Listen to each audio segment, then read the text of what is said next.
রাধে রাধে বন্ধুরা, আজকে দুপুরের খাওয়া দাওয়া সেরে একটু রেস্ট নিয়ে চলে এলাম আমার ছাদ বাগানে। তো ছাদ বাগানে এসেছে এই কারণেই, দেখো গাছের পাতাগুলো অনেকটাই হয়ে গেছে, সেগুলোই পরিষ্কার করব। আর কটা দিন আগে কিন্তু এই গাছ পরিষ্কার করার ভিডিও দিয়েছিলাম, তারপরে দেখো সেই কটা দিন পর আবারও দেখো গাছে অনেক আগাছা হয়ে গেছে।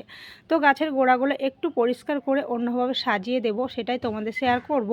আর তোমরা কমেন্টে জানাবে তোমাদের ছাদ বাগানে কি কি গাছ আছে, অবশ্যই কিন্তু কমেন্ট বক্সে জানাতে ভুলবে না। তো চলো আমি একটু ছাদ বাগানটা পরিষ্কার করি, মানে ছাদে যে কটা গাছ আছে সেগুলো একটু পরিষ্কার করে নিই, সেটাই তোমাদের শেয়ার করছি। আর পুরো ভিডিওটা দেখার অনুরোধ রইল, অবশ্যই যদি ভালো লেগে থাকে একটা শেয়ার করে পাশে থেকো। তো দেখো গাছের গোড়ায় প্রচুর ঘাস জমে গেছে, আর এগুলো না মাঝে মাঝে পরিষ্কার না করলে না মানে অনেক আগাছা হয়ে যায়। তার জন্য এগুলো পরিষ্কার করা হচ্ছে। প্রচুর ঘাস হয়ে গেছে, আর এই বর্ষাতে প্রচুর ঘাস হয়ে যায়, মানে একটু বৃষ্টি হলেই হচ্ছে তোমার আগাছা হয়ে যায় খুবই, তাই না বলো? তো তোমরা বলবে মাঝে মাঝে কি তোমরাও এইভাবে গাছ পরিষ্কার করো, গাছের গোড়াগুলো?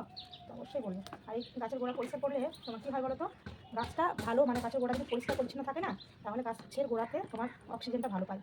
আর না হলে এই যে আগাছাগুলো আছে, আগাছাগুলোতে অক্সিজেনটা টেনে নেয়, বুঝেছো? তার জন্য গাছের গোড়ায় মাঝে মাঝে পরিষ্কার করে দিতে হয়। আর গাছের মাটিগুলো একটু আলগা করে দিতে হয়। আলগা করে দিলে ওই যে অক্সিজেনটা বলছি না, অক্সিজেনটা মানে প্রবেশ করে ভিতরে, বুঝেছো? তার জন্য মাঝে মাঝে তোমরা গাছের গোড়া দেখবে, যত তোমরা পরিষ্কার করবে ততই কিন্তু মাঝে মাঝে এরকম আগাছা বেরিয়ে যাবে। তো সেগুলোকে পরিষ্কার রাখতে হবে আমাদেরকে, তাই না বলো? একটা গাছ লাগাবো, সেই গাছের থেকে আমি আশা করবো ফুল হবে, ফল হবে, আর সেই গাছকে যদি আমি যত্ন না করি তাহলে কী করে হবে, তাই না বলো? তো তার জন্য কী করতে হবে, মাঝে মাঝে গাছের গোড়া এইভাবে পরিষ্কার করতে হবে। আর হচ্ছে এইভাবে মাটিগুলো আলগা করে দিতে হবে। এই যে দেখো প্রত্যেক টবে কিন্তু মাটিগুলো আলগা করে দিতে হবে। আলগা করে তুমি জল দেবে, দেখবে গাছের উন্নত হবে, গাছ পুরো মানে ফুলে পেতে উঠবে, গাছের ফল ফুল যাই বলো না কেন। তো তার জন্য গাছের গোড়াগুলো কিন্তু আলগা করে দিতে হবে। মাটিটা এমন করে দেবে, মানে চারিপাশেটা দেবে, একবারে গাছের গোড়ায় যাবে না, তার কারণ গাছের গোড়ায় গেলে শিকড়গুলোকে ভেঙে দিতে পারে, সেই জন্য গাছের গোড়ায় যাবে না, একটু দূরের মাটিগুলোকে আলগা করে দেবে, দিয়ে জল দেবে, তাহলে কিন্তু গাছের গোড়াটা খুব সুন্দর হয়ে যাবে। তো এইভাবে দেখো আমি প্রত্যেকটা গাছের গোড়ায় মাটিগুলো আলগা করবো, তো তোমরা দেখতে থাকো, ঠিক আছে? তোমরা কিন্তু অবশ্যই জানাবে যে তোমাদের বাড়িতে কী কী গাছ আছে। আর আমার বাড়িতে তো গাছগুলো দেখাচ্ছি তোমাদের। এই যে এর আগে যেটা পরিষ্কার করলাম ওটা হচ্ছে টগর গাছ, আর হচ্ছে গোলাপ গাছ আছে, ড্রাগন গাছ আছে, তোমরা তো দেখেইছো। আর কিছু কিছু গাছ আছে, এটা হচ্ছে একটা টগর গাছ যেটা করছি পরিষ্কার। তো এই গাছটা আমার একদমই শুকিয়ে গেছিলো কদিন আগে, জানো, কিন্তু কদিন বৃষ্টি হওয়াতে আবার এই গাছটা দিচ্ছি, বেশ তাজা হয়ে গেছে। দেখো প্রত্যেকটা মাটি কিন্তু আমি আলগা করে দিচ্ছি। আর তোমরা কে কে এরকম মাঝে মাঝে গাছের গোড়ায় মানে যত্ন নাও গাছের, অবশ্যই কিন্তু জানাবে, ঠিক আছে? দেখো এটাও করে দিলাম। আর গোলাপ গাছটা সেদিন করা হয়েছে, আর এই যে ড্রাগন গাছটা একটু করে দেবো।